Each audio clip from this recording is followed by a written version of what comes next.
sa aksidente, sa kung anuman, ating ideklara ang pangalan na yan at walang kahit anuman na pwedeng makahawak sa ating buhay. Hallelujah. Ating awitan siya.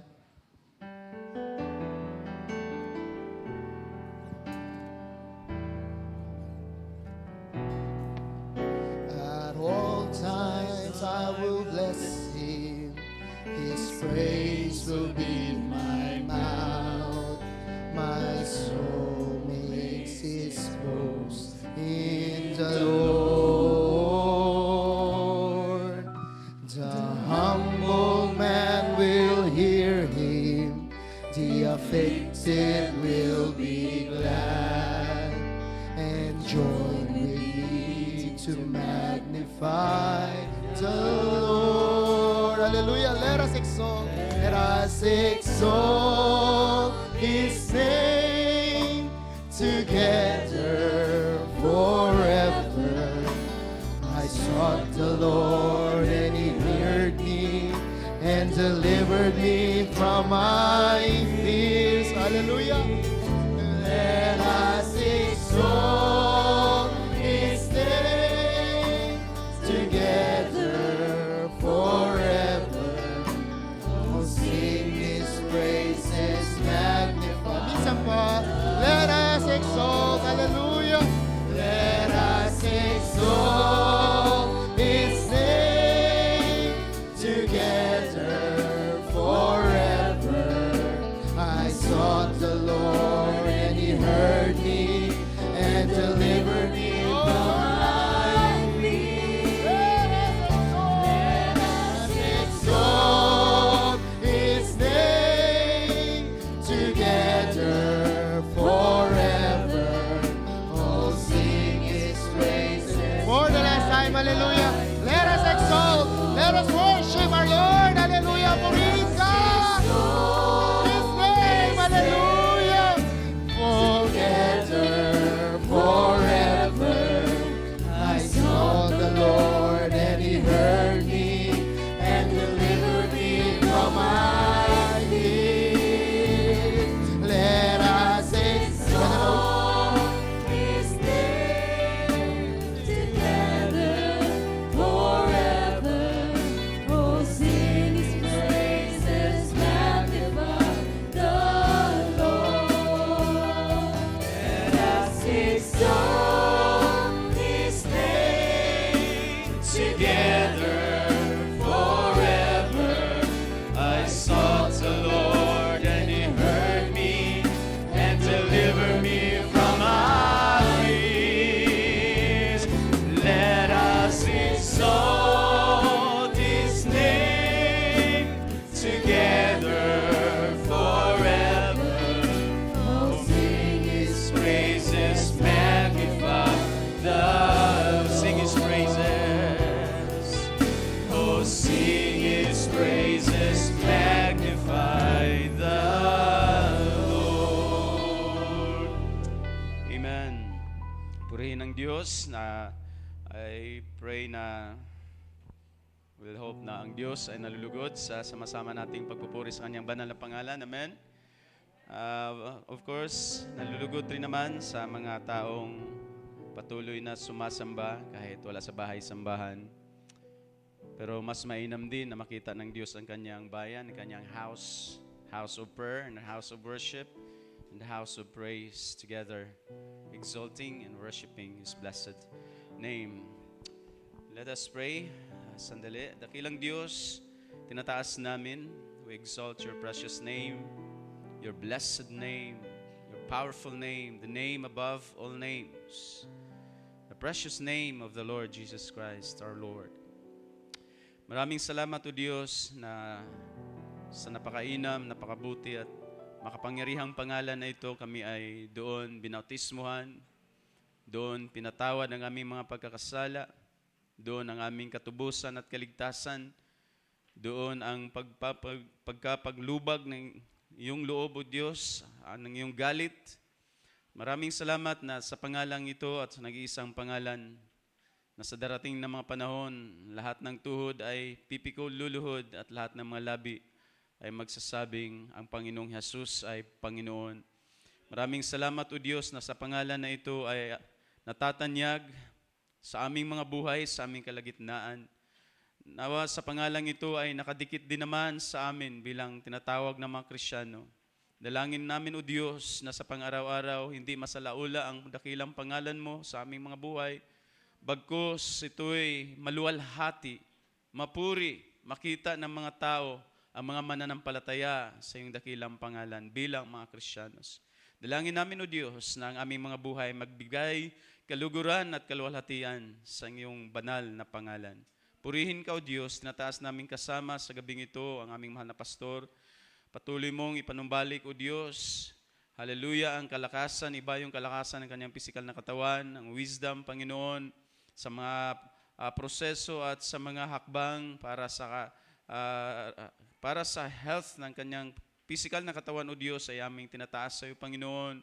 Hallelujah, maraming salamat sa pagkagamit ng katawang ito sa iyong iglesia. Lahat ay naging daluyan ng mga pagpapalang spiritual sa pamamagitan ng kanyang mga labi, sa efforts ng kanyang mga pag-aaral upang may maihatid sa iglesia. Tinataas namin, O Diyos, ang iyong buhay at kapangyarihan sa kanyang buhay at kalakasan, Panginoon. Maluwalhati ka kasama din, O Diyos, sa dalangin namin na nagmula kay Sister Hannah Metrillo sa mga karamdamang trangkaso at iba pa. At kahit paman sa bawat anak mo, O Diyos, sa bawat sambahayan na may mga ganitong mga karamdaman o anumang mga karamdaman, kami po'y sumampalatayang patuloy, O Diyos, ng iyong dakilang pangalan, Panginoong Kristo Jesus, ay mas dakila at makapangyarihan sa anumang pangalan na makaramdaman. Anumang pangalan ng masamang espiritu at demonyo na matake at gumugulo sa buhay at bawat tahanan ng iyong mga anak, O Diyos, ay walang makakatayo, O Diyos. Hallelujah, walang makakapanaig sa iyong banal at makapangyarihang pangalan, Panginoong Kristo Jesus. And we stand behind, hallelujah, sa iyong dakilang pangalan. And hallelujah, at nawa, O Diyos, sa tuwing gagamitin namin ng iyong dakilang pangalan, sa karamdaman man, sa katubusan man, sa deliverance man, O Diyos, naway ang kapangyarihan, hallelujah, your omnipotence in the calling and in using your precious name ng bawat mananampalataya, O Diyos, na binigyan mo ng kapangyarihan at kapamalaan gumamit sa iyong banal na pangalan. Hallelujah! Nawa ang kapangyarihang, hallelujah, lumalang sa langit at lupa, ang kapangyarihang, hallelujah, nagtubos ng aming mga buhay at kaluluwa, ay the same kapangyarihan, O Diyos, na magliligtas, magtutubos, magdi-deliver sa bawat ginagambala ng mga samang espiritu, karamdaman at anumang mga problema. Hallelujah, na hindi lamang sambitla na walang kabuluhan ang aming gagawin sa iyong pangalan, bagkos in Jesus' name, let there be power, let there be omnipotence in the mention of your name. Hallelujah, that in the name of Jesus, every enemy will bow. Hallelujah, at the name of Jesus, hallelujah, Satan rages, but he will flee from that precious name. At the mention of your name mula sa mga labi ng iyong mga anak, O Diyos. Kaya sa gabing ito, we mention your name, hallelujah, sa aming kalagitnaan, hallelujah. Ikaw ang mataas at maluwalhati, O Diyos.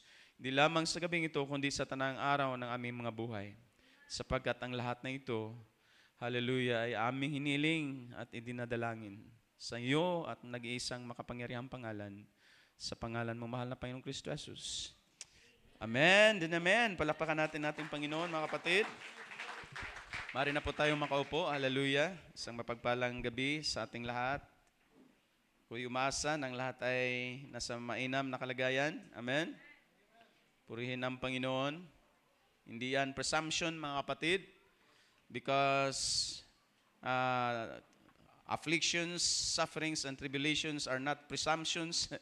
They are realities. Pero salamat din dahil ang ating Diyos, ang ating Panginoon, ang kanyang pangalan ay realidad. Ang kapangyarihan nito ay realidad. Hindi rin tayo nagpipresyum na may kapangyarihan ba ang pangalan ng Panginoon? Dahil alam kong nagiging karanasan na ng ilan sa atin ang kapangyarihan, ang tunay na kapangyarihan ng Panginoon. Higit sa lahat, naging karanasan ng mga anak ng Diyos, ang kapangyarihan ng Panginoon, ang pangalan ng Panginoon sa ating katubusan at kaligtasan. Because salvation is only in the name of the Lord Jesus Christ. And we are always presenting, proclaiming salvation in the name of Jesus Christ. And then tayo, nag-utubili pang, ligtas pa ako sa pangalan ng Panginoon. Maaring hindi tayo nagatubili, hindi nagalinlangan sa ating kaligtasan sa pangalan ng Panginoon, pero pagdating sa mga ibang hinaharap natin sa pang-araw-araw, doon maaring may mga agam-agam at katanungan. So, salamat sa Panginoon at I pray na sa salita ng Panginoon at sa Kanyang palaging ginagawa sa ating mga buhay, palagi nating mapatunayan na ang pangalan ng ating Panginoong Kristo Jesus ay tunay na walang makakapanaig. Amen. Purihin ng Panginoon. So, isang magandang gabi sa inyo diyan, Pastor at Sister Joy, sa inyong tahanan at sa lahat ng nasa inyong mga tahanan sa gabing ito. At sa mga nandito na hindi nagpagambala rin sa masamang panahon, minsan hindi maiwasan nating titingin-tingin eh. Titingin-tingin. Pero salamat sa Panginoon at dinapo tayo dito sa biyaya ng Panginoon. Hallelujah. At napagtagumpayan natin. So it's so good to be here mga kapatid ulit. At ngayon ay mayroon tayong ilang pag-usapan. Of course, congratulations to the newlywed. Ang inyong ninong ay may lakad din kasi kahapon kaya ninong-ninungan na lang. Purihin ng Panginoon ay the church is behind still sa inyong kaminyoon, sa inyong pagpasok sa matrimony, Brother Ariel and Mr. and Mrs. Baliling. Ay, baliktad? Mr. and Mrs. Ragot. Matriarchal yun ah. So, still the church is behind. The church ay nag-congratulate. The church is rejoicing also in your rejoicing kahapon. Di man lahat pa nakapunta. At sa mga ninong at ninang na nandoon, kahit ba may post yata na proxy, okay na yun. Kayo na yung representasyon din ng iglesia. Pero parang, I don't know if I have the authority to mention tomorrow. Okay lang? Ninong naman eh. Nakalimutan lang pala. So, yung hindi gustong malate, pumunta ka ng 5 o'clock dahil mag-start ng 3. 3 p.m., right? Okay, 3 p.m. ang reception, La Traviesa. Yung pinagdaosan minsan ng youth banquet, okay? So, I don't know if the whole church will be there. So, andun ang reception sa mga pupunta. Kung di na enough sa La Traviesa, may Burger King. May katabi naman eh. Pagtingin nyo na, puno na. Lumampas na, lagpasan nyo na lang. Okay, sa La Traviesa, malapit lang. At salamat ng marami. Magrakrakan tayo doon.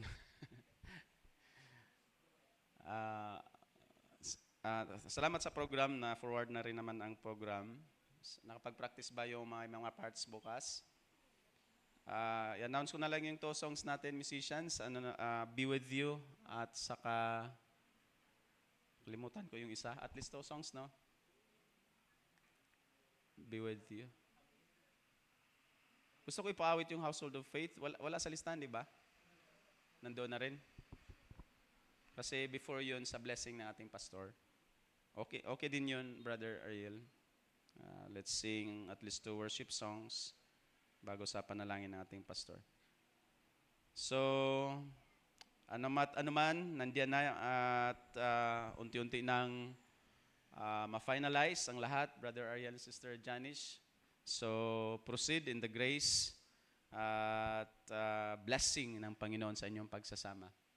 Ang lahat ay pag nasa ilalim ng biyaya ng Panginoon, ang ating tingin ay puno na rin ng biyaya.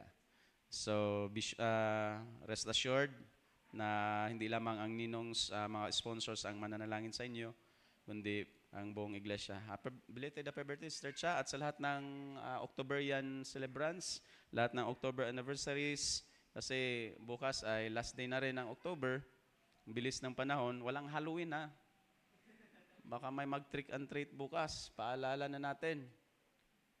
Pag may kakatok sa inyo mag-trick and treat, takutin nyo rin. So, October 31st kasi bukas, so alam niyo na sa sanlibutan. At yung in-announce na ng ating MC, paghandaan natin, nasa atin ang burden ng preparation, at salamat Brother Benjo sa lahat ng effort. At nagtanong si Brother Gerard kung saan kukuha ng pang down. Kabsat, ada tayong 7K na pan down. Sa atin kasi, narinig ko kapon ng ating pastor na in LH na lang ang magbigay.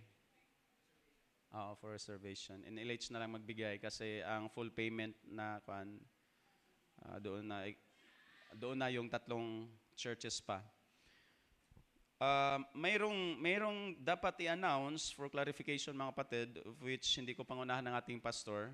Kasi kahapon is for churches lang talaga ang nag-meeting. Ab na lang, ab. Sa mga mahilig mag-gym, ab. Pero walang S. Yung dito lang sa Luzon ay ABBB. Angono, Bulihan, Bulacan, at saka Baclaran. At hopefully next year ay may isa pang church na hahabol sa grupong ito. Sabihin na lang natin sa grupong ito mga kapatid, because sa ibang churches ay talagang official na nilang in-announce about the situation. In-announce na daw sa Bulihan, and of course lalo na sa Baclaran.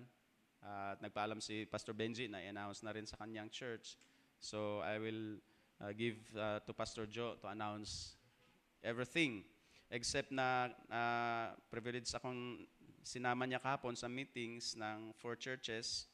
Of course, 4 pastors plus their wives at saka mga elders kahapon for the fellowship at sa mga bagay-bagay nga napag-usapan din about the situation na nagiging ganito. So, ang gusto ko lang ulitin is the preparation for December 22nd. Yun na yun, brother. Yun na yun, Brother Gerard. So, yun na yung set date, 8 to 5:30 possibly.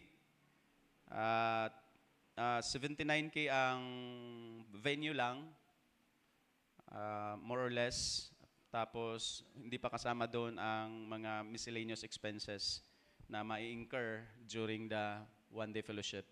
Inisip namin kahapon na parang dry run lang muna, kaya one day lang. At meron ding possibility na may mga ma-invite na mga pastors and their wives probably sa Mindanao. So, hopefully kung meron. At ang mangyayari din kasi, dahil one day fellowship lang, ang 24 ay magiging church visitation. May mga churches na mag-host ng one day fellowship para siyempre kung mabibitin nga sa 22, pahinga ng 23. 24 ay sa Bulacan yun, Brother David? Whole day fellowship, hindi, Bulihan pa pala. Bulihan, 25 ang Bulacan. So, whole day fellowship sa 24 sa Bulihan, si Pastor Joe at si Pastor Eli yata ang nandoon. And then 25, ang sinadjust ni Pastor ay that's midweek, that's Wednesday. Doon tayo mag-midweek, if you wish, sa Bulacan. Mag-whole day din doon, that's Christmas Day, that's 25. So, Wednesday, so kung may mga sasakyan naman, doon tayo mag-25.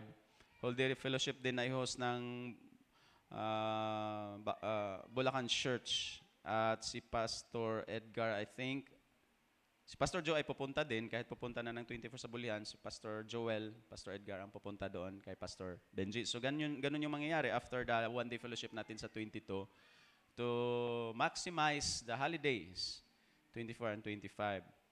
So si Pastor ay bibisita sa Baclaran, Bulacan, and kung kaya natin, may mga masasakyan, doon tayo mag-Christmas. Doon tayo mag-midweek service. Ayun, para naman kung may maiwan di akong maraming sasama doon sa Bulacan, so wala nga gawain dito ng Wednesday. That's 25th. Kasi whole day service doon sa Bulacan. So that will be those days. In 22 will be our fellowship. Sabihin man nating dry run. So uh, delegated na rin ang mga committees sa mga workers. Nandoon na sa pinost ni Pastor. So tingnan na lang natin. Kung Brother Renato ay head ka sa deacon sa Peace and Order, nakita mo na yon. So alalayan lang kayo ni Brother Philip para sa mga pag-usapan. At ang number 1 daw na kukunin nyo is the house rules ng venue. Ayun. Tapos, Brother Benjo is committee, Brother Jethro is also committee head sa Sunday School. At umaga, atin ang worship team sa umaga. Kasi nga binigay sa ating malapit, kasi medyo baka maalanganin yung malalayo. Sa hapon ay sa Bulihan Church, pero si Pastor Joe at si Pastor Eli ang preacher. Sa umaga ay si Pastor Edgar at si Pastor Joel ang preachers. Sa atin ang worship team, si Brother David ang song leader at yours truly ang MC sa morning service. At sa Brother Jet, kung nandito si Brother Jet, ang Sunday School naman ay maipapagamit na lobby sa building, maybe sa kanilang seminary building, para sa ating mga children's ministry. Wala lang upuan, so probably sitting duck. Okay. So at least yun na yun. At ang chapel mismo ay pwede na maipagamit sa lunchtime kasi bayad na rin ang breaks supposedly. Buong 8 to 5:30 ang babayaran. Yun yung 79K. And that's why in-announce kanina na 20-25 per church, pero nakita natin sa post ng ating pastor is 300 per head. Like sa ating mga collections noon sa 12 years old pataas, ay yun yung collection. So if we have 80 or 100 persons, then we can give 30 plus or 30 to 30K plus ang NLH lamang. So, paghandaan pa rin because kahit 300 yan, kung marami-rami tayo sa family, that would still incur at baon na lang. At least malapit lang mga kapatid, walking distance lang naman. Pwedeng babikin, pwedeng tricyclein. At least salamat sa Panginoon dahil nakahanap tayo ng malapit. God bless sa ating masipag na Brother Benjo at Brother Gerard sa mga paghanap. Habang nagmi-meeting kami doon, ay may updates agad. Parang lives. Nagla-live din sa updates. Very productive ang meeting kahapon. Peaceful and productive sa 4 na churches. At as I said, by next year ay may hahabol na isa pang church. I don't know kung talagang North ang tawag niyan or that will be the capstone mismo na grupo. So magiging ganun na yun mga kapatid. But as I said, si Pastor ay may announce pa sa mga bagay na yan para sa ating kaalaman. So that will be the case. So purihin ng Panginoon, we have still more or less 2 months to prepare para sa fellowship. Let's pray na ang dry run na yan at kung saan man sa side ang Vismin, saan man sila na grupo ay baka sa dry run na yan, kung may mga taga Bisaya, Mindanao na dadalo, I would say na baka yun na yung magiging ano na rin. We don't know. May nagtanong na isang pastor kahapon kung what if sila ay sa dalawang grupo gustong pumunta, wala rin naman tayong magawa diyan. Okay? Kung saan sila option ng mga taga-Bisaya sa Mindanao pastors. Sa gabing ito, sa ating nais kong buksan ng ating mga banal na kasulatan together with our presentation sa harap. Sa aklat ng Philippians, chapter 3, verses 7 to 14. Medyo ilang verses to, so basahin lang natin. But whatever things were gained to me, these things I have counted as loss because of Christ. More than that, I count all things to be lost in view of the surpassing value of knowing Christ Jesus, my Lord, for whom I have suffered the loss of all things and count them mere rubbish, so that I may gain Christ and may be found in him, not having a righteousness of my own derived from the law, but that which is through faith in Christ, the righteousness which comes from God on the basis of faith, that I may know him and the power of his resurrection and the fellowship of his sufferings, being conformed to his death. Verse 11, if somehow I may attain to the resurrection from the dead. Not that I have already grasped it all or have already become perfect, but I press on if I may also take hold of that for which I was even taken hold of by Christ Jesus. Brothers and sisters, I do not regard myself as having taken hold of it yet, but one thing I do, forgetting what lies behind and reaching forward for what lies ahead. And I press on toward the goal for the prize of the upward call of God in Christ Jesus. Can we all say amen to the word? God bless His word. Nais kong pamagatan ng ating paksa sa gabing ito, sub-topic or sub-paksa, taken from sa linya ng isang verse nating nabasa, the surpassing value of knowing Christ Jesus, my Lord. Ang Tagalog niyan ay ang walang higit na kahalagahan, surpassing value, surpassing worth, surpassing greatness, higit na kahalagahan na makilala si Kristo Jesus na aking Panginoon sa Tagalog.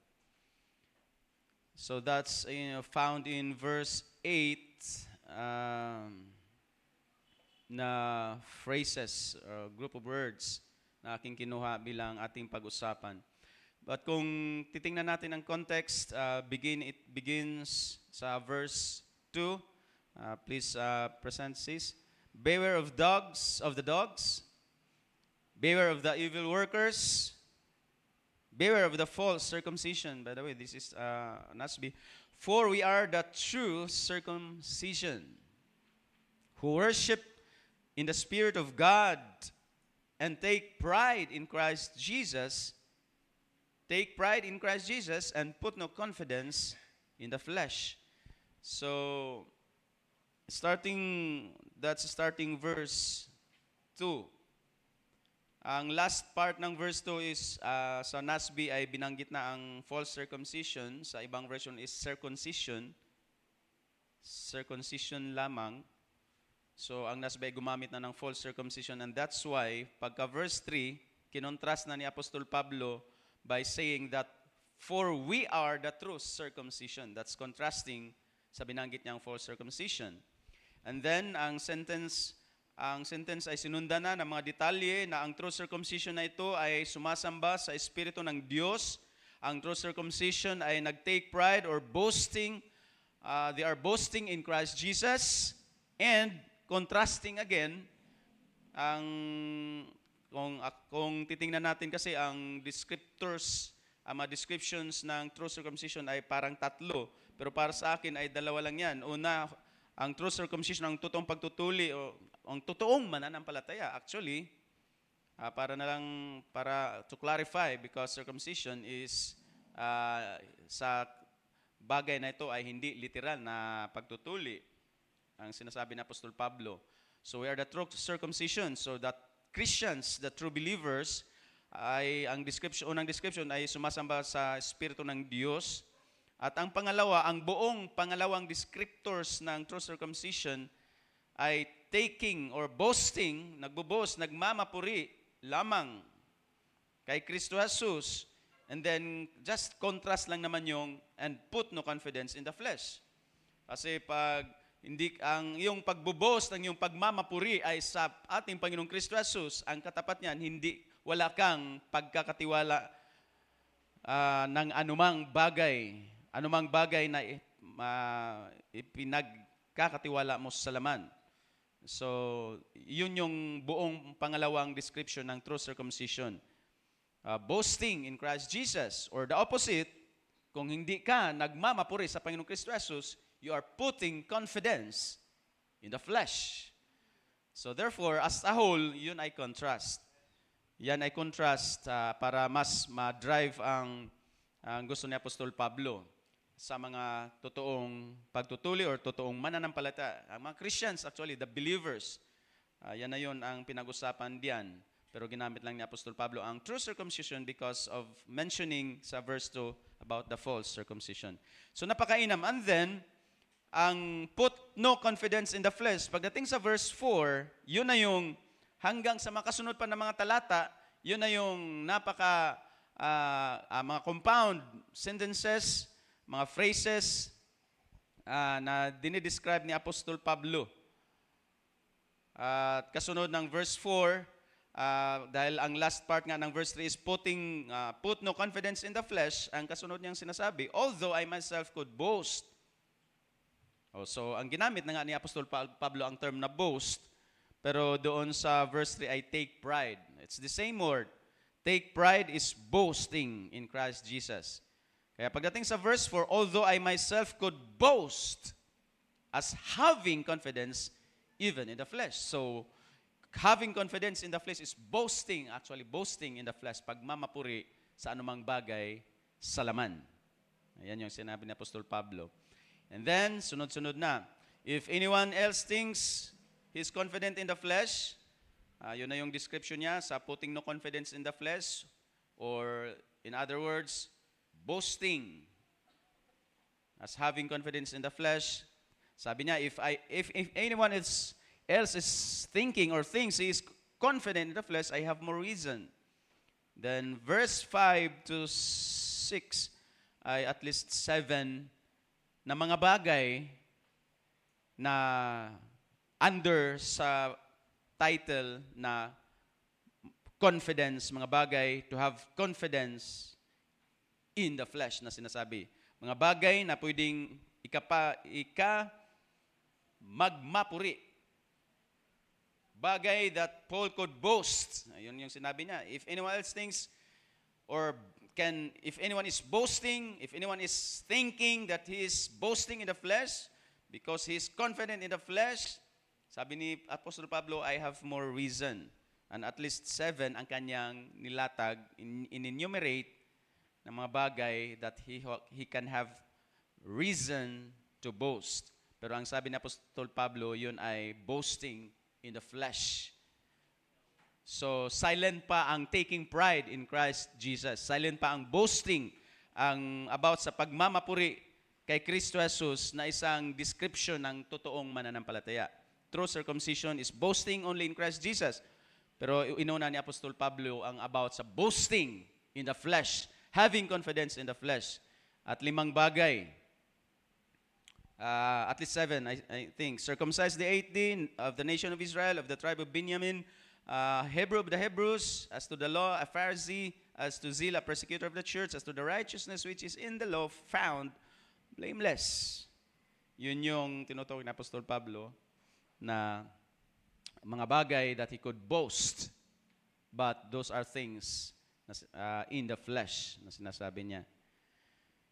So, pagdating sa verse 7, so yun yung mga bagay na kung titingnan natin, actually, kung si Apostol Pablo ay hindi lamang naabutan sa dispensation ng New Testament, si Apostol Pablo, kung belong siya sa Old Testament, siya talaga ang summary ng isang tunay na mananampalataya sa lumang tipan. Like Moses, like David, like those true believers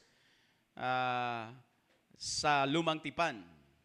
Kung doon siya nabilong sa Old Testament portion, Old Testament dispensation, and then before the cross, before Christ Jesus, siya ay namatay na, I believe, kasama si Apostol Pablo sa mga bumabangon o mga bumangon doon sa Matthew 27.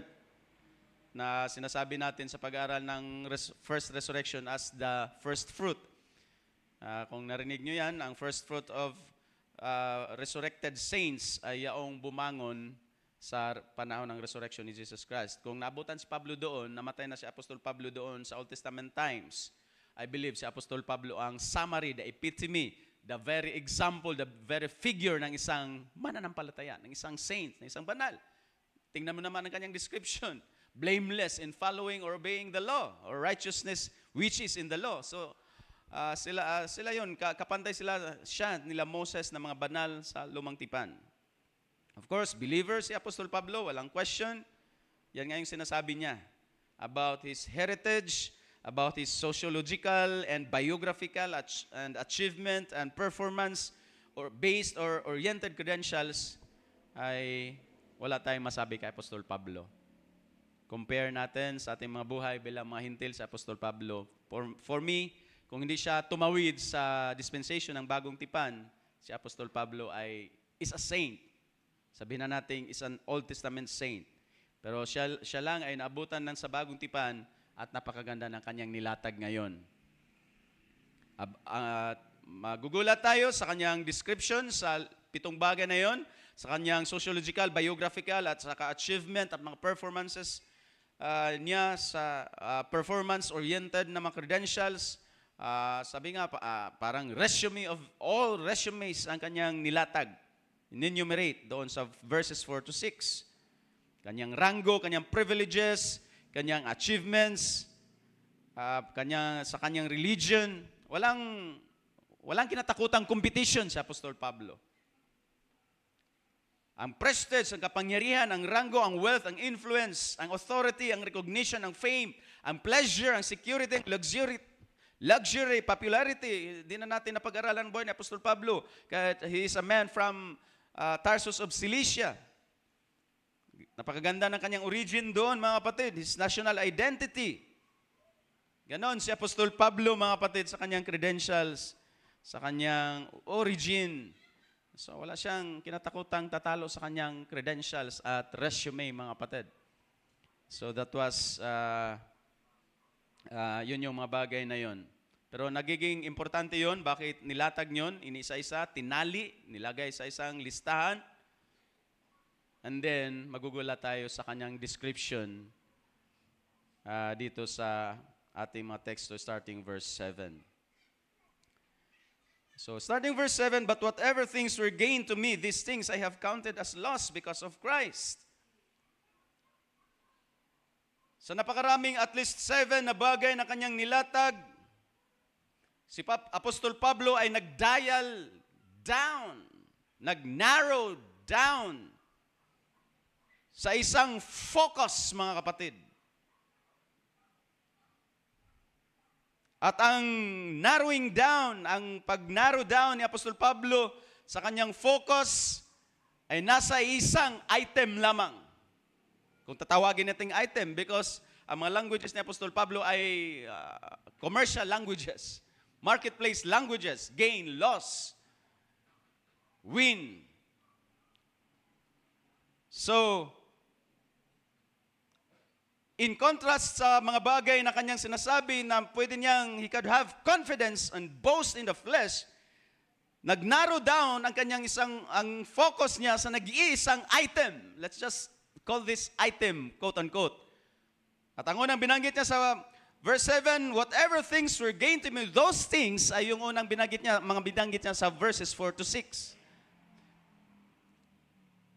Gain yun, sana, para sa kanya.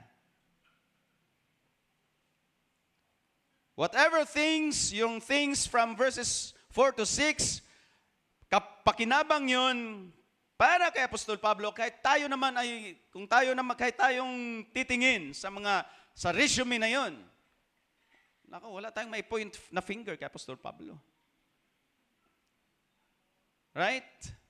Sa pagsunod sa law, sa righteousness which is in the law, blameless. Hebrew of the Hebrews means the Miss Universe. The winner Miss You, the winner Miss International, the winner kung ano-ano pa man. Di ba? Ang winner will symbolize The Miss Universe, the Miss Earth, the Miss International, ang winner. So, Hebrew of the Hebrew means, among the Hebrew, si Apostol Pablo, ang summary, ang idol, ang figure. Just imagine that one. Prominent, famous, renowned si Apostol Pablo. Pero verse 7, whatever things were gained to me, karugtong pa rin ang kanyang discussion, doon sa, starting sa mga bagay sana na he could put confidence or he could boast in the flesh. Pagdating sa verse 7, those things are gained to me. Where? Gained to me. Past tense. Sa magandang bagay, nasusundan natin ang tono at pag-tense ng kanyang mga sinasabi. These things, this being Hebrew of the Hebrew, so on and so forth, etc., I have counted as loss because of one item. And that item is Christ. Amen.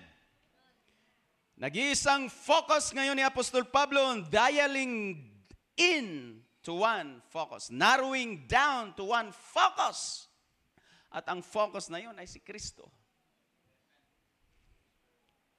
Nag-iisang dahilan kung bakit ang lahat ng ni-enumerate ni Apostol Pablo, 7 items versus 1. 7 items were gained to me versus this one.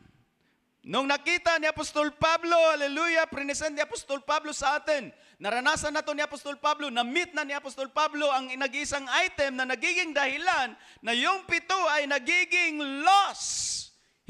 In fact, hindi losses. Kasi 7 sana, losses, 7 losses. Pero as a whole, tinawag ni Apostol Pablo, kalugihan ng dahil sa nag-iisang item sa tapat. At ang nag-iisang item ay si Kristo. More than that, at dito ko kinuha ang ating pag-usapan, in-narrow down ko ito mga kapatid, ito yung ating himayin sa lahat ng mga bagay na kanyang binanggit. More than that, I count all things. Again, the same things, the same context na mga bagay, lahat ng bagay. Kung meron pang, I believe, those 7 represents something or maaaring represents all things na pwede nating hanapin sa isang pwedeng magmamapuri, sa isang pwedeng mag-boast, mag-take pride in the flesh. Pero sabi ni Apostol Pablo sa verse, more than that, I count all those things to be lost. And again, ang katapat, in view sa nag-iisang item again. Pero mayroon ng adjectives na sinabi ni Apostol Pablo. In view sa nag-iisang item again, at yun ay si Christ, Jesus, my Lord. Pero sabi niya, in view of the surpassing value of knowing this one item against those things na kanya nang binanggit. And more, etc., etc. Mayroon pa tayong ma-add. Kung mayroon pa kayong ma-add, more than those 7 na dinescribe ni Apostol Pablo sa kanyang sarili. Paul in the past. Pero itinapat niya sa nag-iisang item again. At kinumpleto niya na actually. Pero sabi niya, hindi lamang Christ Jesus my Lord, kundi isang transaction. Gamitin natin ang word na transaction kasi sabi ko nga, itong words na loss and gains are marketplace language. So, sa verse 8, may isang transaction na napakainam na binanggit si Apostol Pablo. Sabi natin transaction, quote-unquote. At ang transaction na yan is the surpassing value of knowing this one great item called Christ Jesus, His Lord. Napakagandang flow ng paglalatag ni Apostol Pablo. Una, I have counted as lost because of Christ. Pangalawa, I have counted as lost in view of the surpassing value, surpassing worth, dakilang kahalagahan of knowing Christ Jesus my Lord. At the because of this surpassing value, surpassing greatness, surpassing worth, surpassing na halaga of knowing Christ Jesus my Lord, sabi ni Apostol Pablo, because of this, or because of whom I have suffered the loss. Hindi lang kinount, hindi lang binilang na kalugihan, kundi naranasan niya. He has been damaged. Suffer the loss means damaged. Mismo si Apostol Pablo ay na-damaged na because of the surpassing value of knowing Christ Jesus, His Lord. Mga kapatid. Iba kasi yung inaring kalugihan, pero wala namang hurt, wala namang, kumbaga, parang abstract lang ang kaisipang kalugihan. Pero sa Apostol Pablo, inari niya ng kalugihan, pero sabi niya, and I suffered the loss. Ang suffered na words doon is damaged. Meron ng damage sa kanya. Because of what? Because of the surpassing value. Ang napakadakilang kahalagahan ng pagkakilala niya kay Kristo Jesus na kanyang Panginoon. Ang resulta, hindi na siya sikat, hindi na siya kagaya the Paul in the past na renowned, famous, prestigious, kundi he has been damaged. Ganun ang mga mananampalataya ni Kristo, mga kapatid. Hindi mo pwedeng sabing, I am a fool for Christ, inari kong kalugihan ang makilala si Kristo, at hindi nagsasuffer ng anuman.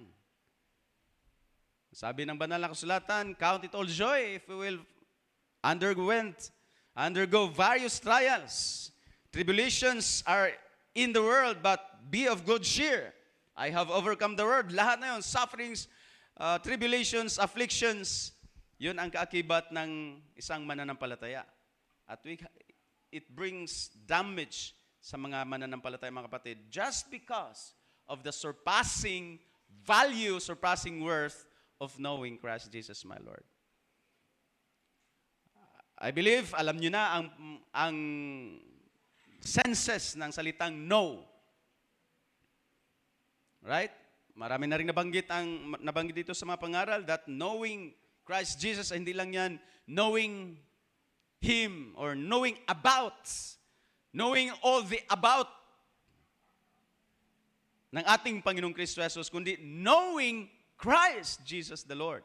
Experiencing Christ Jesus the Lord, ang maranasan, ang Panginoong Kristo Jesus, ang naging at maging karanasan ang ating Panginoong Kristo Jesus. That's the word, knowing Christ Jesus the Lord. Your Lord, my Lord. Kaya nga, very selective pa rin si Apostol Pablo. Sinabi niya ng Christ Jesus, my Lord, because ginamit niya na ang salitang knowing. Hindi mo masabing, mine ang ating Panginoon. You are my Lord kung wala ka man lang naranasang anumang bagay sa ating Panginoong Kristo Jesus. Because pag wala, yun yung knowing, that's just about Him. Knowing all about Him. Maraming Kristiyano just know all about Jesus. Pero walang tunay, personal, relational na karanasan sa ating Panginoong Kristo Jesus. And that's why nabanggit ni Apostol Pablo ang isang description, isang adjective about knowing Christ Jesus is Lord. And this is the phrase, surpassing worth, surpassing value. Di lang basta-basta na karanasan mo rin ang Panginoon. Pag naranasan mo ang Panginoon, dapat mabasabi mo rin, Panginoon, I have known you with surpassing worth. Amen? Pag natikman mo, ang laging kinukot ng ating isang Sister Joy, taste and see that the Lord is sweet and precious in everything and delicious. Kasi ang taste, kasi parang food, parang it's sa panlasa. Pero alam na natin, those are figurative. So, taste and see that the Lord is good. Knowing Christ Jesus, experiencing Christ Jesus, ang maranasan si Kristo Jesus ng tunay na karanasan. Dapat ang isang Kristiyano ay makapagsambitla din na ang pagkakilala ko kay Kristo Jesus has a surpassing worth sa aking buhay. Or else, taphaw, sa Bisaya pa, superficial ang iyong pagkakilala, quote-unquote. So, in-explain na natin ang paggamit natin sa sense ng knowing. At yun ang isipin natin na sense sa salitang knowing. Di lang, alam ko si Kristo, ipinanganak sa Bethlehem. Joy to the world, the Lord is come. Malapit na rin kasi. Saan siya ipinanganak? Sa Nazareth, sa Bethlehem, Sa Germany. Sa Germany. Maraming Kristiyano that knows or knew about Jesus Christ. Pero ang knowing na sinabi ni Apostol Pablo na siya ay napasigaw, napasambitla ng surpassing value ay yung tunay na karanasan kay Kristo Jesus, mga kapatid. And that's why ito yung himayin natin. Ano-ano yung mga bagay? May ilang bagay tayong makikita dito na naranasan ni Apostol Pablo. Na may description siya, may adjective siya, may paglalarawan siyang with surpassing. That has surpassing worth. Hindi lang din worth, kundi surpassing worth. Number 1. Inaisa-isa niya, di ba? Sabi ko kanina, sa kabila ay yung tinawag, yung inarinan niya ng kalugihan, at least 7 yun. As I said, kung may maidagdag pa kayo, gwapo ba si Apostol Pablo, articulate, eloquent, yung karagdag, pwede mo nang idagdag. And yet, sabi ni Apostol Pablo, wala yun. Inari kong kalugihan. At hindi lamang loss na term ang ginamit, hindi lamang marketplace na word na loss, kundi may isa pang word na hindi pang marketplace. Pang kalye, pang septic tank, pang kanal, at ang word na yon ay rubbish, dung, pupo, excrements. Suka sa iro. Lahat ng nakakasuka, nakakabaligtad ng sikmura, yun yung tawag, yun yung term na rubbish. Yun na yung description ni Apostol Pablo doon sa at least 7. Dahil ang katapat doon, ang katapat ng rubbish and loss, surpassing value at worth naman sa nag-iisang item. And yet, sa mga kasunod na verses, inunpack ni Apostol Pablo ang nag-iisang item. Ang ating nag-iisang item sa kabila, Christ Jesus, your Lord. Unang binuksan, unang inunpack ni Apostol Pablo, kumbaga, ano lang yan, isang gold bar. May net weight or may gross weight. Pero pag ang pwedeng gawin ng isang gold bar, so many things ang pwedeng ma-unpack sa nag-isang gold bar. Noong unang in-unpack ni Apostol Pablo with surpassing value ay ang Christ's righteousness. Unang in-unpack ni Apostol Pablo, the surpassing value of Christ's righteousness. Pagkaranasan mo si Kristo, pag ikaw ay true circumcision, kung ikaw ay tunay na mananampalataya, hindi mo masabing, hindi mo maging karanasan sa buhay ang katwiran ni Kristo. True, mga kapatid, yes. Because ang pag-impute ng righteousness ni Kristo sa atin ay tunay mong karanasan dapat. Di lamang sa salita, di lamang sa titik, kundi ang pagdamit ng Diyos sa katwiran ni Kristo sa atin. At yun, actually, in technical term, ang point number 1 natin na inunpack ni Apostol Pablo, na with surpassing value, ay ang righteousness ni Kristo. Ang technical term niyan is justification. At ano ang nangyari sa justification? Ano ang grounds ng justification sa harapan ng Diyos? Ang ating bang sariling merito, ang ating sariling gains, mga kapatid? Ano ang basihan, ano ang ground ng pag-aaring ganap ng Diyos sa ating mga buhay? Ang katwiran ni Kristo, ang pagsampalataya, ang pagtanggap, ang pagdamit sa perspective ng Diyos, ang pagdadamit, ang pag-impute ng katwiran ni Kristo sa atin, mga kapatid. Dual or double exchange. Kung titingnan mo, brothers and sisters, sa pangyayari dito sa justification, ano ang iyong dala? At ano ang bitbit ng Diyos? Ang bitbit, kung titingnan natin sa mga clothing, sa mga attires, ang bitbit na attire ng Diyos na para sa iyo, inihanda para sa iyo, na tinatawag na katwiran, ay ang katwiran ni Kristo. Ang katwiran ni Kristo ay inahalintulad sa isang robe, sa isang attire. Yun yung dala ng Diyos para sa iyo. Ano naman ang bitbit mo ngayon sa harapan ng Diyos? Sariling katwiran. Self-righteousness. Pangalawa, Ano ba talaga ang, in justification, ano ang ipipresent mo? Ano ang contribution mo? Ano ang maihaharap mo sa Diyos? Ang Diyos ay ready. May bit-bit na robe of righteousness for you. Ikaw naman. Ano ang dala lamang natin sa pagharap sa Diyos? This is justification, ha? This is divine exchange. This is exchange of two attires. Ang perfect righteousness ni Kristo na nakaredy para sa iyo, para sa iyong mananampalataya, at I believe nasa sa iyo na at inimpute na ng Diyos sa iyo because you are already a Christian, you're already under the true circumcision. Pero sa justification, ano ang bit-bit natin? Okay, self-righteousness. Meron si Apostol Pablo nun. Sa righteousness in the law, blameless. Yun yung description ni Apostol Pablo sa kanyang righteousness which is in the law, blameless. Iniharap niya yun sa Diyos. Ang bit-bit ng Diyos para kay Apostol Pablo, perfect righteousness ni Kristo. Nung nakita ni Apostol Pablo ang perfect righteousness ni Christ Jesus, my Lord, sabi ni Apostol Pablo sa kanyang righteousness,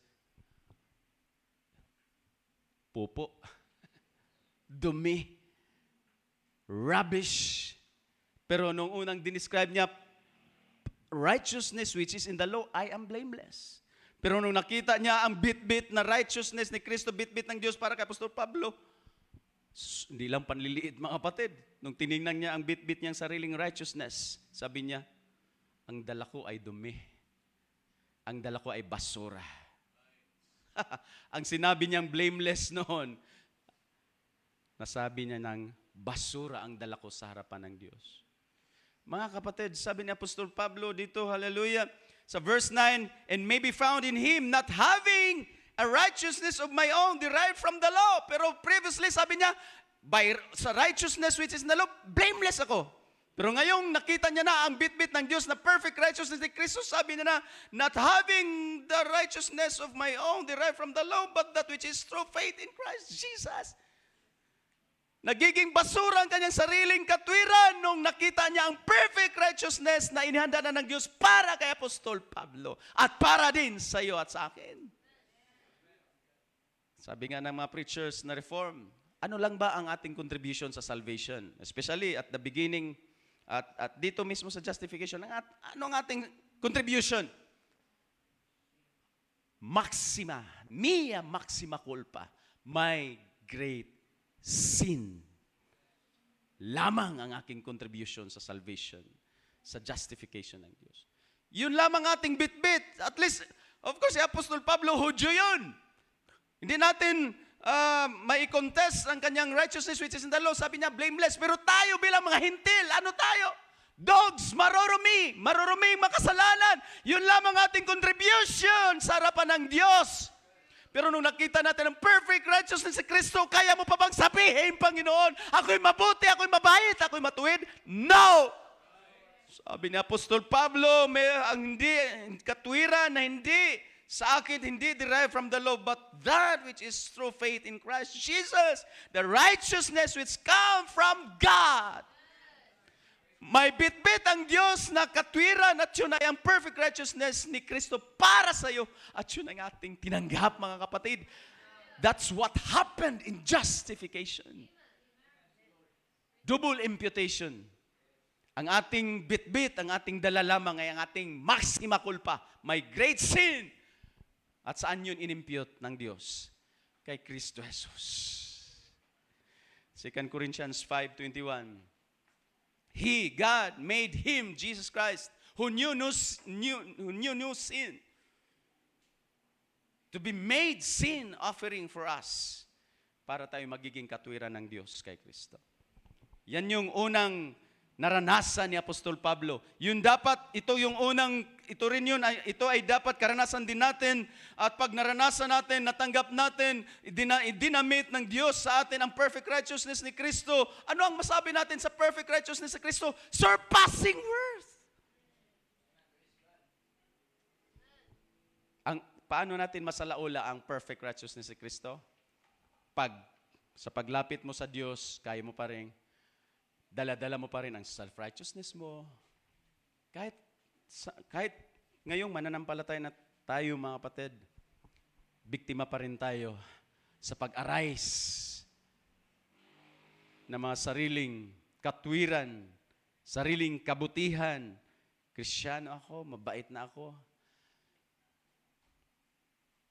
So that's the first thing sa ating teksto na inunpack ni Apostol Pablo na kay Kristo Jesus. His perfect righteousness. At for me, and I affirm the Word of God, the perfect righteousness ni Kristo na siyang ibinalot ng Diyos sa akin. In justification, kaya ang tingin ng Diyos sa atin, just as if, ano yun brother, teachers sa Bible class, just as if we had never sinned. Yan yung justification. Just imagine, why? Because when He looked at me, He sees the nail-pierced hands. When He looked at us, when God looked at us in justification, pag imputed na ang perfect righteousness ni Kristo sa atin na ang perfect righteousness ni Kristo, ang tingin ng Diyos sa atin ay righteous. Once and for all, righteous. Bukas hindi, kahit nagkakamali ka, hindi ka pwedeng sabing more righteous ka bukas dahil bumait ka na nga, nagiging mas matuwid ka na. Once and for all, isang beses lang magdideclare ang Diyos sa atin na righteous. Nagkakamali ka bukas, hindi mababawasan ang iyong righteousness dahil una sa lahat, yun ay kay Kristo.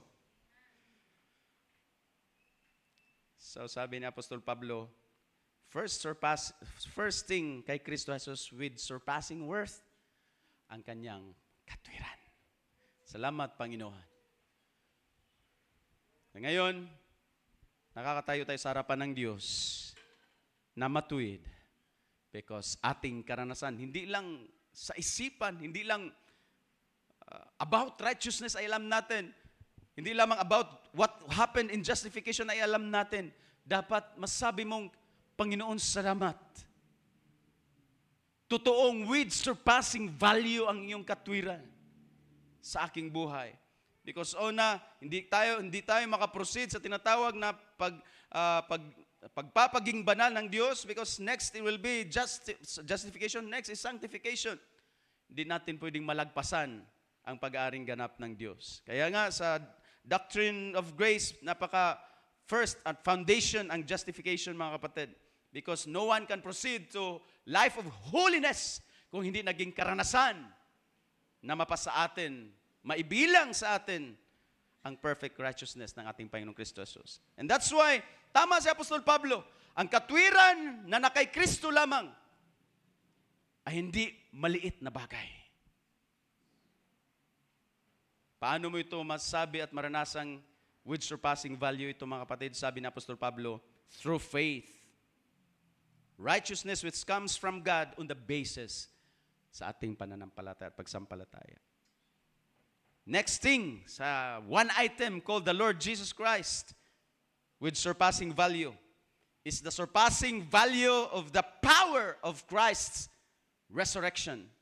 Verse 10, that I may know Him and the power of His resurrection. Last Sunday, kung naalala nyo pa, ito yung binanggit ng ating mahal na pastor. Right? The power of Christ's resurrection. So, pag hindi mo maging karanasan ang kapangyarihan ng pagkabuhay na maguli ng ating Panginoong Kristo Jesus, hindi mo rin talaga masabing may surpassing worth, may surpassing value. Hindi mo masabing napakahalaga, napakamamahalin ng isang bagay pag hindi mo naranasan, pag hindi mo alam, pag hindi mo natikman. Paano mo masabing the Lord is good if you have not seen and tasted Him? Paano mo masabing ang kapangyarihan ng pagkabuhay na maguli ni Kristo is with surpassing value kung hindi mo ito naranasan sa iyong buhay? At paano mo ito naging karanasan sa iyong buhay? Review natin ang message ng Sunday, Colossians 3:13-15. By virtue of the resurrection ng Panginoong Kristo Jesus. At napakainam ng mensahe ng Sunday. Kunin ko lang ulit mga kapatid ang mga teksto na ito. Colossians 3:13-15. And when you were dead in your wrongdoings and the uncircumcision of your flesh, He made you alive together with Him. Dead in wrongdoings, He made you alive together with Him, having forgiven us all our wrongdoings. Diba? Naalala nyo pa, binanggit ni Pastor, it's about the power of Christ's resurrection na nagdahil sa kanya. If you remember, when Jesus Christ rose from the dead, God destroyed those three enemies, three threats. The rulers, nandyan yan, verse 14, having canceled the certificate of debt consisting of decrees against us, the sin which was hostile to us, and he has taken it out of the way, having nailed it to the cross. Verse 15, when he had, ito na yung mga kapatid, yung sinabi ni Pastor na tatlong threats. They were executed by virtue of the power of the resurrection ng Panginoong Kristo Jesus. At paano natin ito maranasan, mga kapatid? Sabi sa verse 15, when he had disarmed the rulers and authorities, he made a public display of them. So, pag maingat tayong basahin ito, yung mga last words, having triumphed over them, sino ba ang nagtagumpay doon sa mga rulers and authorities at sa certificate of debt? Ang ating Panginoong Kristo Jesus. Pero pagbasahin natin ng ayon sa version na ito, having triumphed over them, si Jesus yun, kung titingnan natin, parang si Jesus yun. Pero kung patapusin natin sa pagbasa, having triumphed over them through Him. So yung nagtatagumpay over them ay ang tinutukoy doon, ang rulers and authorities, ang nagtatriumph over them through the Lord Jesus Christ. Of course, hindi si Jesus Christ. Sino yung nagtatriumph? Sino yung nagtatagumpay over the rulers and principalities or rulers and authorities? Through the Lord Jesus Christ. Walang iba kundi tayo yun, mga kapatid. Ikaw at ako. So the power of Christ's resurrection is ang buhay natin sa Espiritu or ang buhay natin na matagumpay.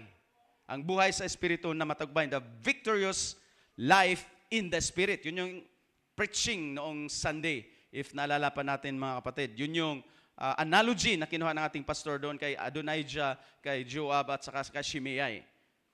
Okay? So, pagdating dito sa Colossians, ang analogy niyan ay nagtagumpay tayo through the Lord Jesus Christ. We have triumphed over them through Him, verse 15, over rulers and authorities and the certificate of debt sa pamamagitan ng kapangyarihan ng resurrection ng ating Panginoong Kristo Jesus. So, maliit na bagay ba ang power of Christ, ang kapangyarihan ng pagkabuhay na maguli ng ating Panginoong Kristo Jesus? No. And you will only come to realize the surpassing worth of the power of Christ's resurrection kung ang buhay mo, mga kapatid, kung buhay natin, mga kapatid, ay buhay mananagumpay kay Kristo. Ang mga talunan, sabihin, mahina ako. Kulang na lang ding sabihin mong mahina ang kapangyarihan sa pagkabuhay na maguli ni Kristo. The power of Christ's resurrection refers to the victorious life in the Holy Spirit. Pag palagi kang talunan, as I said, that this was the message last Sunday in Colossians 3:13-15, then paano mo masabing may surpassing worth, may surpassing value ang power of Christ's resurrection kung lagi tayong defeated? Pero kung lagi kang victorious, mga kapatid, then Christ's power of resurrection has indeed a surpassing value.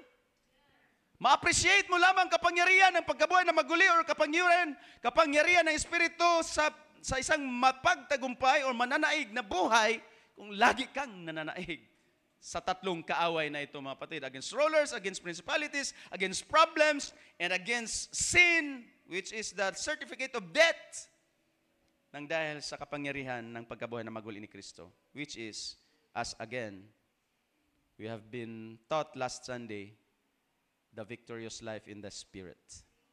Ma-appreciate mo yan pag lagi kang nagtatagumpay sa tatlong bagay na yan. In the name of Jesus, rulers and principalities, in the name of the resurrected Christ Jesus, rulers and principalities, authorities obeyed, and sin has been destroyed. Yan yung sabi dyan sa verse 15, we have triumphed over them through Him. Oh. Ilisan nyo na lang, Ephesians 2, 5, 6.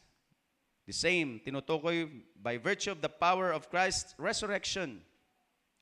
Listahan nyo na lang Ephesians 2, 5 to 6. So totoo yun mga kapatid. Paano mo ma-appreciate ang surpassing value, surpassing worth of Christ's power, of Christ's resurrection? Kung sa simpleng problema nga lang ay di mo kayang daigin. Sa mga problema personal, familial, ecclesiastical, na ating dinadaig sa pamagitan ng pangalan ng Panginoon at sa kapangyarihan ng Espiritu Santo, diyan natin ma-appreciate ang surpassing value of the power of Christ's resurrection. Bakit? Of course, ang pagkabuhay na maguli ng ating Panginoong Kristo Jesus. Ano ang dinaig? Libingan at kamatayan. Sabi ng Panginoon, ako yaong nabuhay, ako yaong namatay, at ako ito ngayong nabubuhay magpakailanman. And I have the keys of death, grave, and Hades. That's the power of Christ's resurrection, mga kapatid. Kaya nating sumigaw, hallelujah, na Lord, the power of the victorious life ay may surpassing value.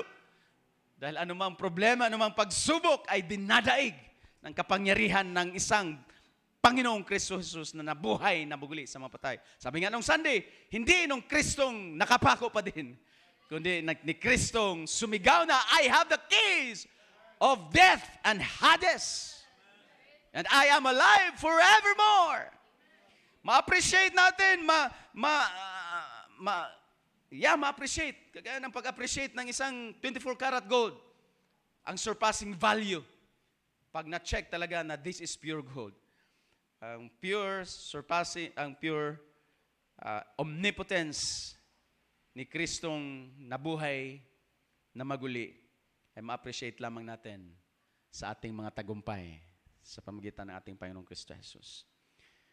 Pero pag defeated, tayo palagi, hindi talaga natin ma-appreciate ang kapangyarihan. Baka nga sabihin natin, talunang Kristiyano, mahinang Kristiyano. Samantalang, sabi nga ni Apostol Pablo, this is the surpassing value of knowing Christ.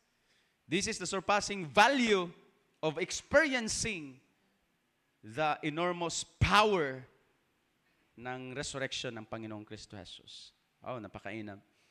Pangatlo is the surpassing value, experiencing or knowing Christ has a maranasan natin or ma-appreciate natin ang surpassing value. Nandyan pa rin sa verse 10 of the fellowship of Christ's sufferings. Yeah.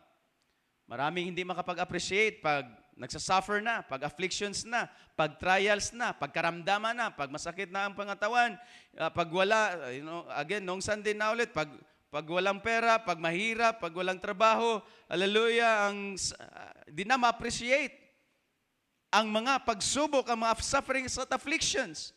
Pero sabi ni Apostol Pablo, hallelujah, naranasan niya ang surpassing value of the fellowship of Christ's sufferings. Na-appreciate na ang kapangyarihan. Na-appreciate ni Apostol Pablo ang pakikipag-isa sa mga sufferings ng Panginoong Kristo Jesus. Verse 10, that I may know Him again and the power of His resurrection and the fellowship of His sufferings. Saan natin makikita mga kapatid na may surpassing worth pag tayo'y nakaranas din ng mga sufferings and afflictions? Anong testimony ng Scripture sa Romans 8:18? For I consider that the sufferings of this present time are what? Are not worthy to be compared with the glory that is to be revealed to us.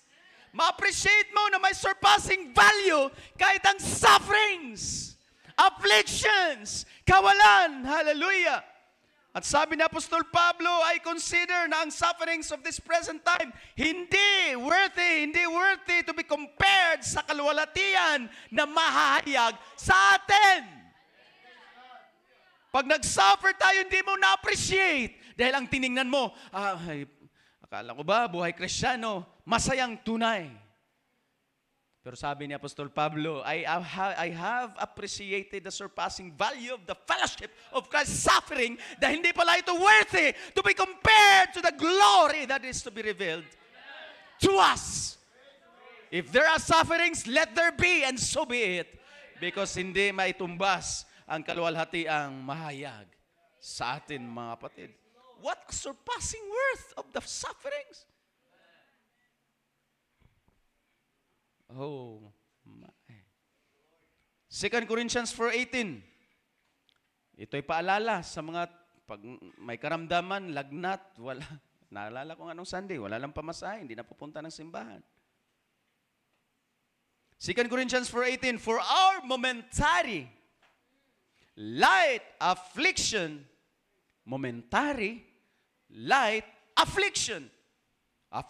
sufferings, is producing for us an eternal, opposite sa momentary, weight, opposite sa light, glory, opposite sa affliction, far beyond all comparison. Can we say amen? Na-appreciate nyo ba ang surpassing worth ng mga sufferings at afflictions, mga kapatid?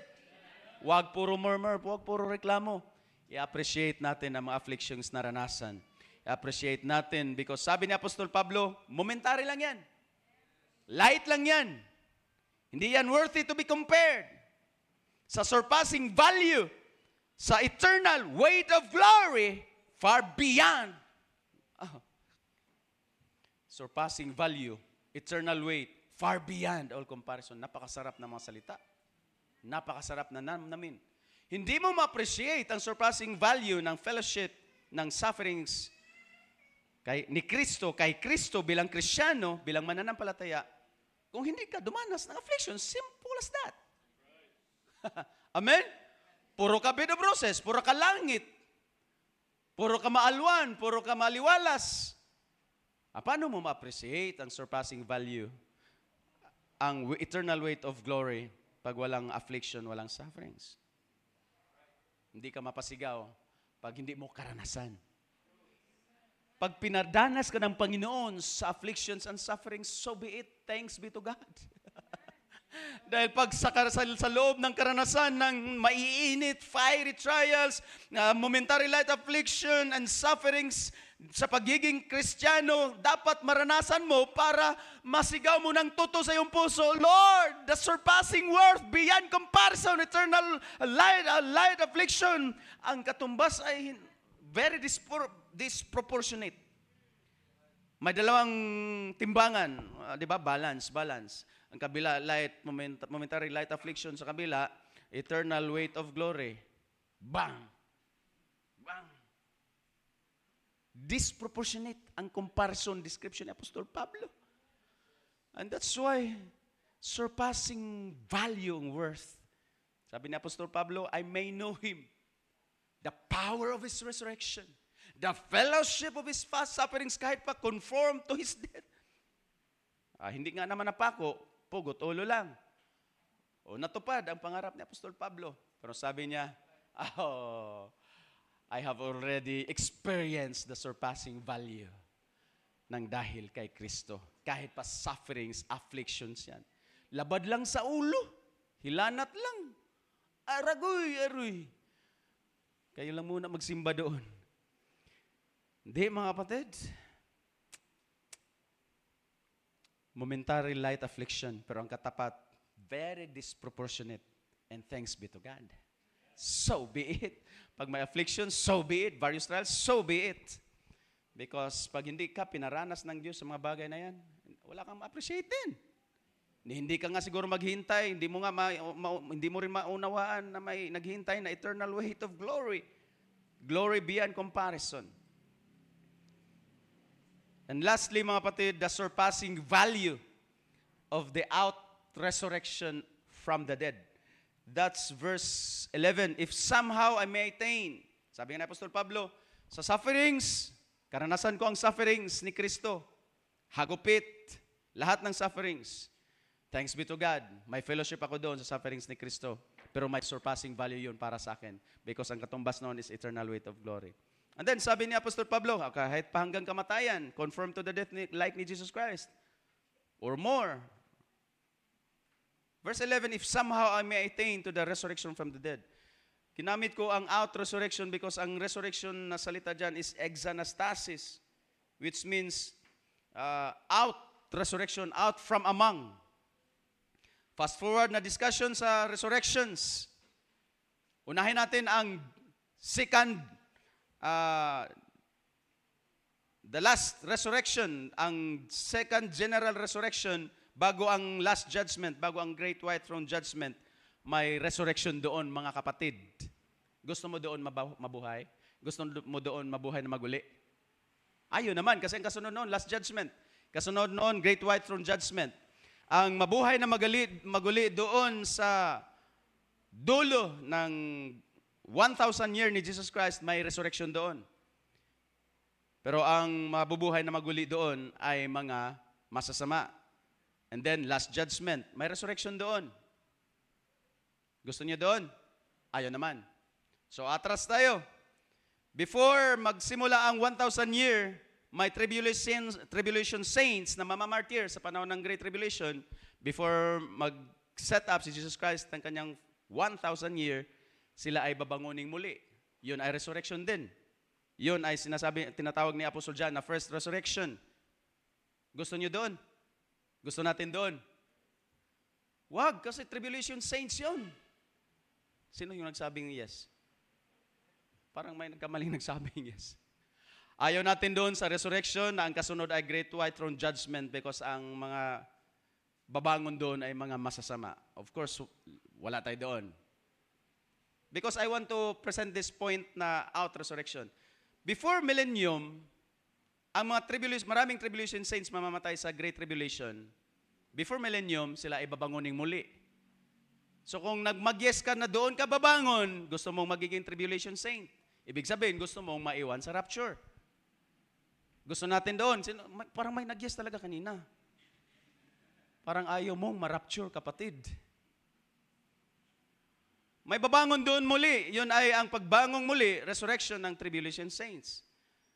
Ang tribulation saints ay mga banal na nagsasuffer sa panahon ng Great Tribulation sa 7-year, 70th week, mga estudyante ni Daniel.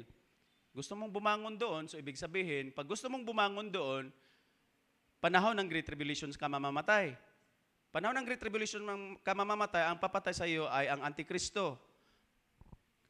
Panahon ka ng Antikristo dahil naiwan ka sa something na may pangyayari, sa mga pangyayari before the Great Tribulation. Ano ang mga pangyayari before the Great Tribulation? Rapture at ang resurrection ng mga dead in Christ. Yun yung out resurrection na sinabi ni Apostol Pablo. Sa ating pag-aaral, napakaganda dahil mailatag na natin ang resurrection. Pero dito kung wala tayong ganong paglalatag ng resurrections, ang original word na exanastasis, bakit nabanggit ni Apostol? One word, one time lang yan nagamit, at dito lang. So may nakita na si Apostol Pablo na kung mamamatay siya, he will be dead in Christ. Siya rin naman ang tumawag na dead in Christ doon sa 1 Thessalonians. So kung di siya mabutang buhay sa pagbabalik ni Kristo ayon sa 1 Corinthians and 1 Thessalonians, so part siya doon sa dead in Christ. Pero ayaw niyang bumangon doon kasama sa Great White Throne Judgment. Before Great White Throne Judgment, ayaw niya rin doon sa first resurrection. Sinabi ni Apostle John sa mga tribulation saints, gusto niyang bumangon dito sa 1 Thessalonians 4. Rapture at resurrection. Ito yung tinutukoy ni Apostol Pablo. Out resurrection. Sa mga dead in Christ yan. Before the tribulation begins, may resurrection sa mga dead in Christ. Pero sa mga hindi dead in Christ, anong hinihintay nating transactions o pangyayari? Rapture. Yung nag-yes kanina na doon gusto mabuhay sa kuan, bago mag 1,000 year, ayaw ma-rapture. Pero kung hindi ka rin ma-rapture at dead in Christ ka na bago bumalik ang Panginoon, so hindi ka mabubuhay doon sa tribulation saints. Babangon ka dito sa sinabi ni Apostol Pablo ang out resurrection. What a surpassing value, mga kapatid. Amen? Pag hindi natin ma-appreciate ang pagbabalik ng Panginoon, wala tayong baka sabi, rapture na sila, gusto ko na rin rapture na ako. Di ba? May entire message na rapture na. So pang-apat na sinabi ni Apostol Pablo na nakita niya ang surpassing value ay ang pagkabuhay na maguli na hindi rin, of course, tayo naintindihan na natin ang paglalatag ng resurrections sa banal na kasulatan. Of course, huwag kayong mag-yes doon sa tribulation saints na mabubuhay at lalong hindi rin doon sa resurrection before the great white throne judgment. Saan tayo kung di ka na mabutang buhay sa pagbabalik ng Panginoon, dead in Christ, before tribulation begins. At kung buhay naman tayong mabutan sa pagbabalik ni Kristo, rapture ang ating hinihintay. Ano ang tawag ng banal na kasulatan sa pagbabalik ng Panginoong Kristo Jesus sa rapture para sa mga banal? Blessed hope. With surpassing value or maliit na bagay.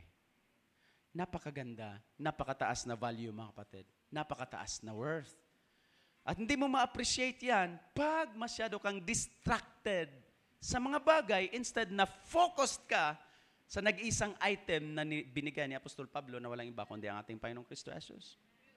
Ayaw mong makasama sa out-resurrection na sinabi ni Apostol Pablo, sige, total, nag-yes ka na rin. Doon ka after sa tribulation. Pero dahil Kristiyano ka, libre ka na doon sa resurrection before the great white throne judgment. Pero pag nakafocus ka sa nag-isang item, paano at kanino lamang maranasan ang resurrection before the tribulation begins? Kay Kristo. Amen? Sabi ni Apostol Pablo, ang mababangon before the great tribulation, before tribulation begins, those are the dead in Christ. At kung buhay pa tayong mabutan ni Kristo, hallelujah, body change at kasama nila, sabi ni Apostol Pablo, at tayong mga buhay sasalubong ni Kristo or kay Kristo sa alapaap. Yan ang tinatawag na rapture.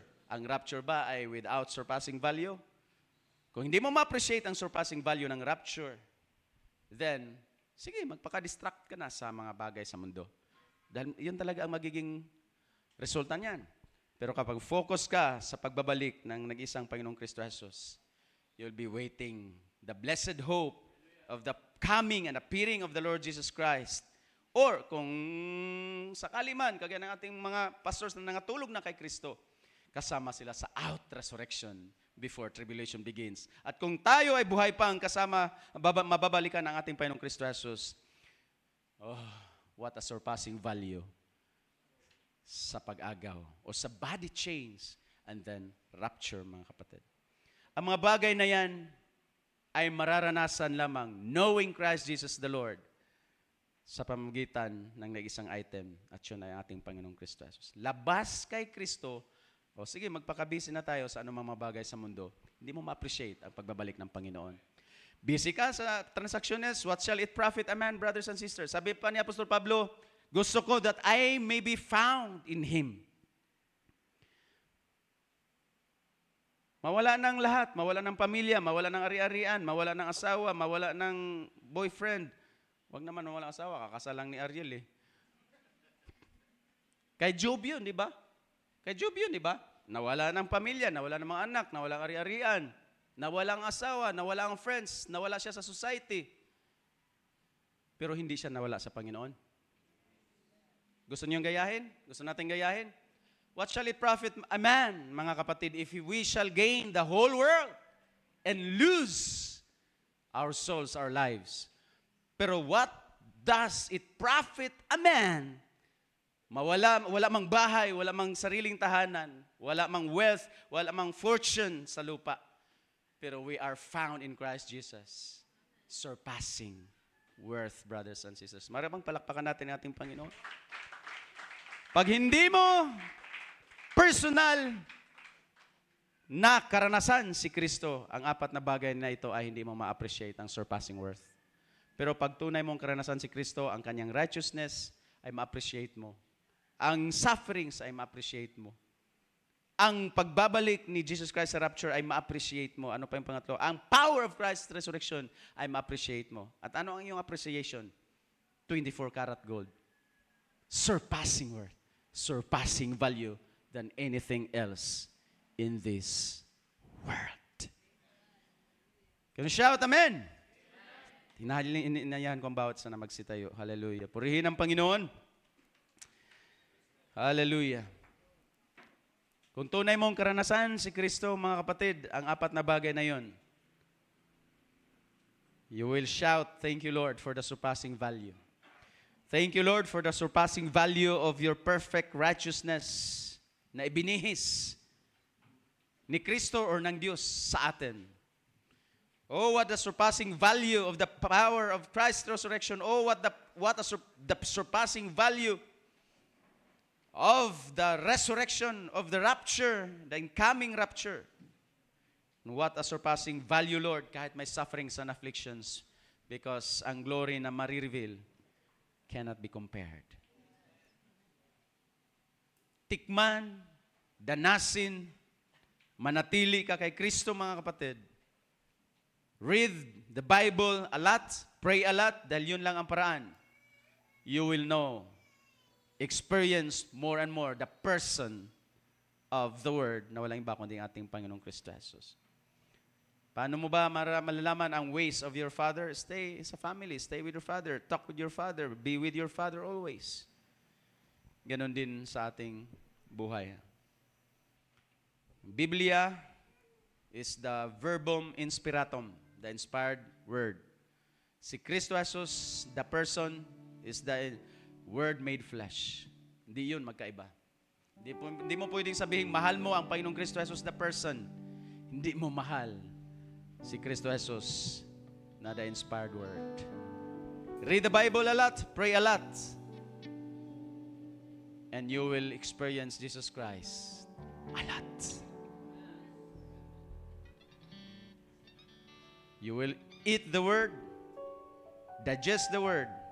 Sooner or later, you will speak the Word. Purihin ang Panginoon. Hanggang sa dulo na binanggit ni Apostol Pablo, sabi niya sa verse 12 to 13, can we just post that last verse, sorry, if I will still read.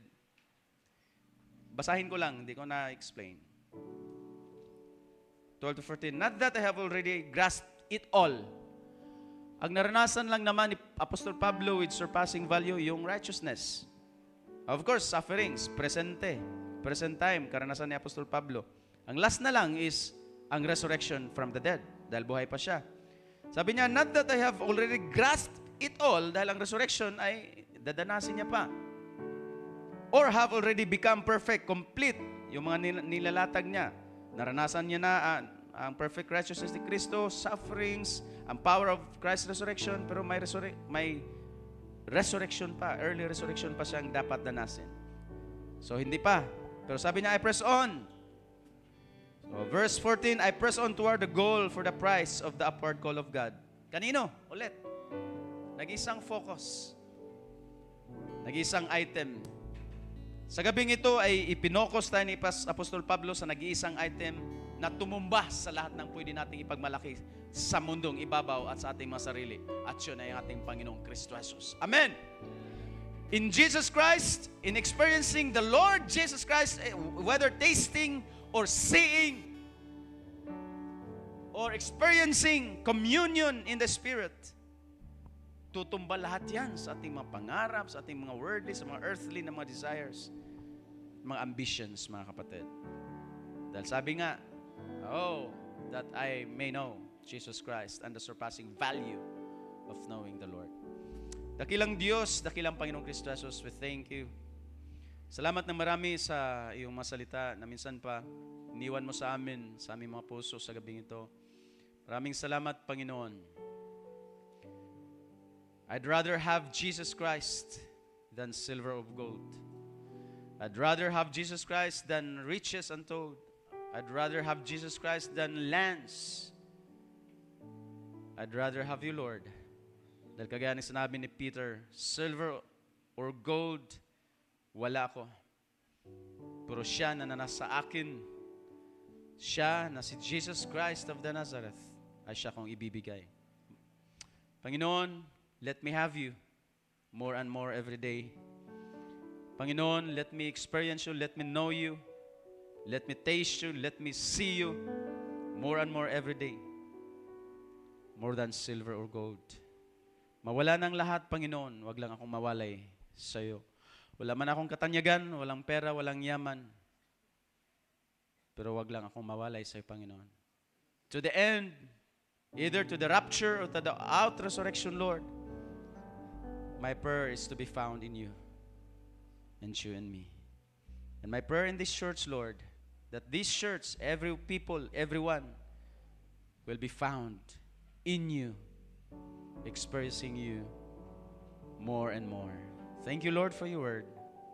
We bless your name, the only name of our Lord Jesus Christ. Amen. Can we still sing a song, mga kapatid? Pwede pa ba? Amen. Thank you. Let's sing that song again. Not yet. Not yet. Yet not I. Not yet I. Yet not I. But through Christ in me. Help singers, please. Congregation, sing. All praise is Jesus, my Redeemer. There is no more for heaven now to give. He is my joy, my righteousness and freedom, my steadfast love, my deep and boundless peace. To this I hold, my hope is only Hallelujah! Jesus. Yes, Lord. My life is wholly bound to His. Oh, how strange and divine. I can sing, all is mine, yet not I. But you Christ Hallelujah. in me. Oh, thank you. Glory to your name. Star, That I am not forsaken. Is it? Amen. by my side, The Savior. the Savior, He will stay I labor on in weakness and yet rejoicing. Oh, hallelujah. For in my need His power. Hallelujah. Christ's power. This I hold. my shepherd will defend. Thank you, Lord. Through the deepest valley He will lead.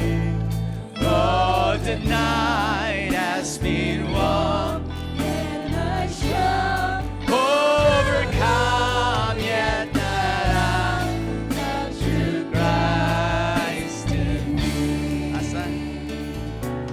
The fate I dread. Amen. I know I am forgiven. Forgiven, justified, sanctified. Hallelujah. Future sure. Be in Jesus at the rapture sure. Resurrection is sure. Hallelujah. Hallelujah. And He was raised to overthrow the grave. To this I hold, my sin has been. Oh, hallelujah. Just now and ever is my plea. Oh, the chains, hallelujah, hallelujah. I can sing, I am free and not I, but through Christ in me. With every breath, focus on Jesus. Focus on Jesus. Hallelujah. The end is near. The rapture is near. Oh, hallelujah, hallelujah, hallelujah. Day by day, He will renew me. Hallelujah. Hallelujah, hallelujah. Hallelujah, hallelujah. To this I hold, my hope is only Jesus.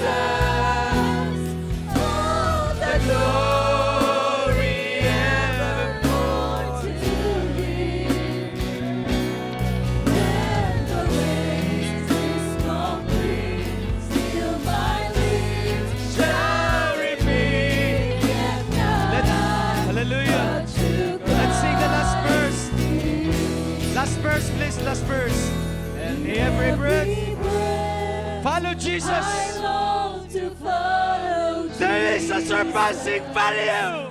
for He has Hallelujah. said that Hallelujah. He will bring me Hallelujah.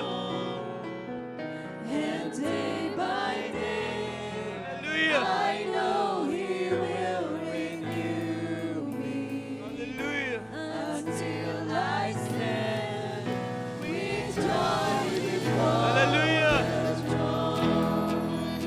To this I hold. My hope is only Jesus. All the glory evermore to Him. And when my race is complete, still my lips shall repeat, and not I, but to God. To this I hold. To this I hold. My hope is only Jesus. All the glory evermore to Him. Hallelujah. Hallelujah. When the This is complete. my It shall repeat, yet not I. but to Christ in me. When the race is complete. When The race is complete. till My race shall repeat, and not I, but through Christ in me. Hallelujah. Hallelujah.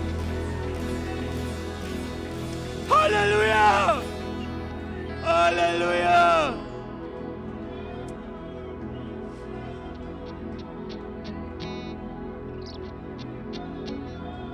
Hallelujah. Hallelujah.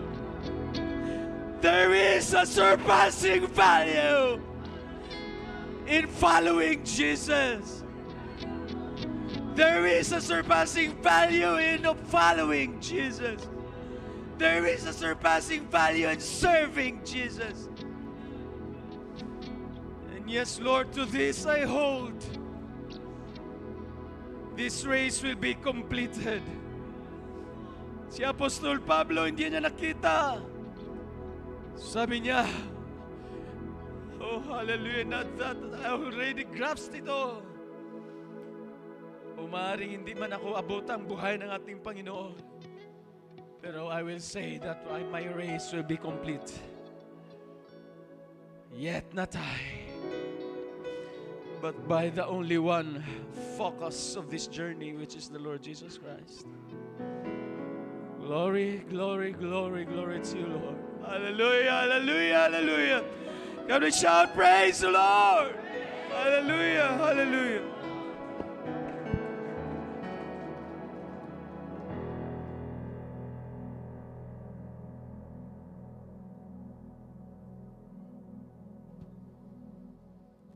Minsan pa lahat magsabi ng